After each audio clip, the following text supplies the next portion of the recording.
Sot dua të ndaj me ju disa emocione reale të një emigranti të kthyer në atë dhë, për një qëndrim të shkurtër, por plot lëvizje. Po nisi këtë rrëfim nga vetja ime, mbase e gjeni dhe ju veten tuaj.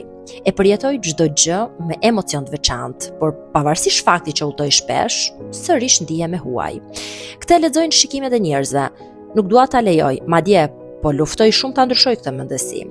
Prej 5 vitesh jetoj në lëvizje, pasi nuk e kam gjetur ende vendin e përhershëm. Mbase derisa të plake me ti do jetë jeta ime, ky ishte fati që nuk dija që priste jetën e një njeriu larg dheut.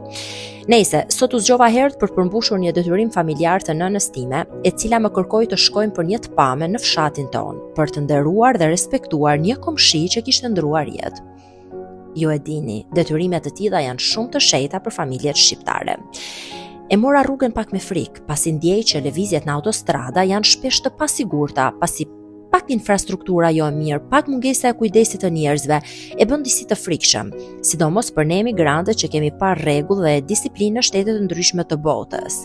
Prej kësaj, rruga më solli dhe rizgjoj një ndjesi që në fakt na mbajnë të lidhur me Shqipërinë dhe çdo pëllëmp të saj.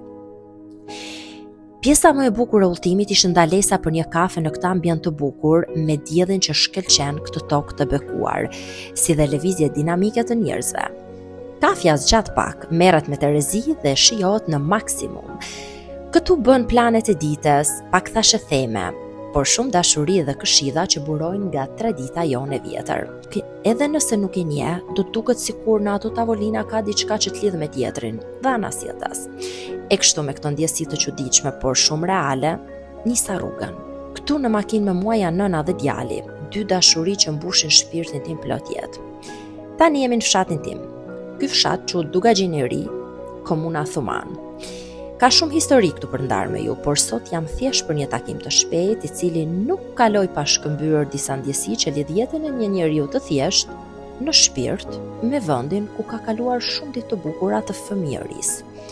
Këtu u rrita dhe shumë shpesh e kam përshkuar këtë rrugë në këmbë për të shkuar te shkolla. Nuk pas ka ndryshuar as pak.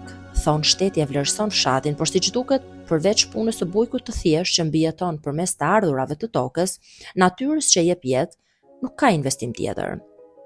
Tani që mu largua frika që kisha në mëngjes, vendosa të mos ndalem me kaq, por të vizitoj çdo vend të bukur që kisha afër. Pa plan, zemra më çoi drejt Krujes, ku ka emigrant që nuk e viziton këtë vend historik, me këtë panoramë mes maleve të larta, shtëpijave të gurta dhe ushqimit tradicional plot shije shtëpie. Çmimet janë pak të larta, madje që ta dini, jeta në Shqipëri po bëhet po aq e kushtueshme sa vendet e Evropës, ndonse vetë ende nuk është pjesë e saj. Sa për çmimet, më thoni pak, si ndiheni apo sa arrini të kurseni? A ka një llogari të cilës i qëndroni besnike? Unë nga që udhtoj shpesh mundohem që të kufizohem me kostot, aq sa njerëzit më thonë pas ka mbaruar Anglia. Ende mendohet Anglia si vendi më i pasur në botë. Si është eksperienca juaj? Ju ftoj të komentoni më poshtë. E rruga nuk mbaroi me kaq. Pas dite u nisa për Nvorë, siç duket dhe nga pamjet, një vend që e kam shumë për zemër, pasi ka njerëz punëtor të urtë dhe infrastruktura është shumë e mirë.